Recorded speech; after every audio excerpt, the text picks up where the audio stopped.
নমস্কার বন্ধুরা, চা তো আপনারা অনেকভাবেই খেয়েছেন। এই পুদিনা চা কি কোনোদিন খেয়ে দেখেছেন? একবার হলেও খেয়ে দেখবেন, অসাধারণ স্বাদের হয়। পুদিনা পাতার কিন্তু অনেক গুণাগুণ আছে। একবার হলেও এই চাটা ট্রাই করে দেখবেন, আশা করি সকলেরই খুব ভালো লাগবে। ছোট থেকে বড় সবারই খুব পছন্দ হবে।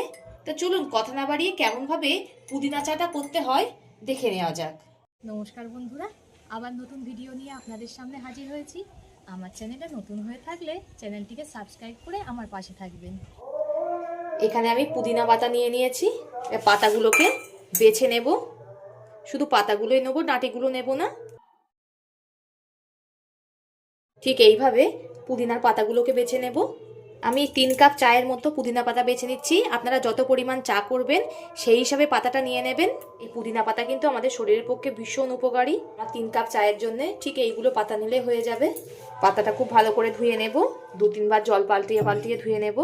পাতাগুলো আমি সব পরিষ্কারভাবে ধুয়ে নিয়েছি। এখানে আমি একটা বাটি গরম হতে বসিয়ে দিয়েছি।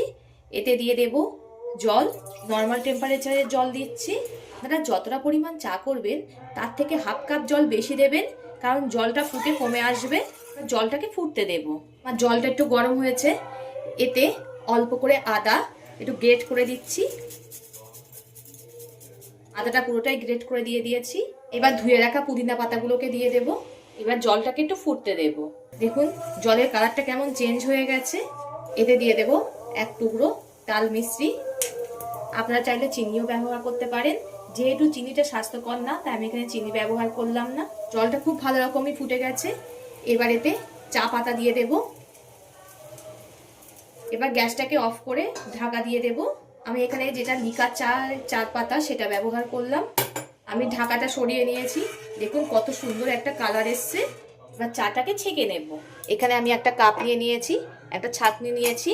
এবার এই ছাঁকনির সাহায্যে ছেঁকে নেব। আপনারা এইভাবে ট্রাই করবেন, এই পুদিনার চা খেতে দারুণ লাগে। একবার হলেও খেয়ে দেখবেন। দেখুন কত সুন্দর কালার এসছে। ভিডিওটা ধৈর্য ধরে লাস্ট পর্যন্ত দেখার জন্য অসংখ্য ধন্যবাদ। পরবর্তী ভিডিওতে আপনাদের সঙ্গে আবার দেখা হচ্ছে।